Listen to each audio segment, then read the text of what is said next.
കണ്ണൂർ മട്ടന്നൂരിൽ വാഹനാപകടത്തിൽ 2 പേർ മരിച്ചു. സ്കൂട്ടറും ബസും കൂട്ടിയിടിച്ചാണ് അപകടം. കൂനൻമുക്ക് സ്വദേശികളായ അച്ഛനും മകനുമാണ് മരിച്ചത് എന്നാണ് വിവരം. ബസ് അമിത വേഗതയിലായിരുന്നുവെന്ന് ദൃക്സാക്ഷികളും പറയുന്നു.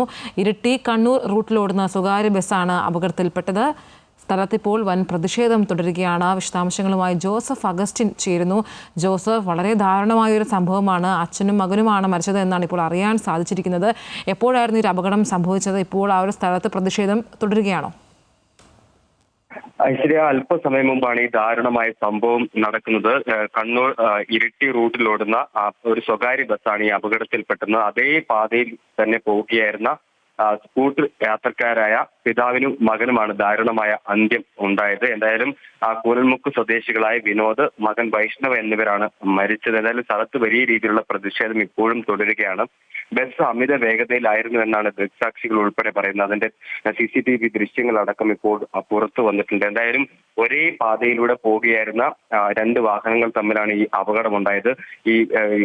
ഈ മഴ പെയ്തതിനാൽ മൂലം റോഡ് തെന്നിക്കിടക്കുന്ന ഒരു സാഹചര്യമാണുള്ളത്. ഇവിടെ ഈ സഡൻ ബ്രേക്ക് പിടിച്ച സമയം ഈ ബൈക്കിലേക്ക് ഇതേ ദിശയിൽ തന്നെ വന്ന ഈ ബസ് അടിച്ചു കയറുന്ന ഒരു കാഴ്ചയാണ് CCTV ദൃശ്യങ്ങളിലടക്കം വ്യക്തമായിട്ടുള്ളത്. എന്തായാലും സ്ഥലത്ത് വലിയ രീതിയിലുള്ള പ്രതിഷേധമാണ് ഇപ്പോഴും തുടരുന്നത്.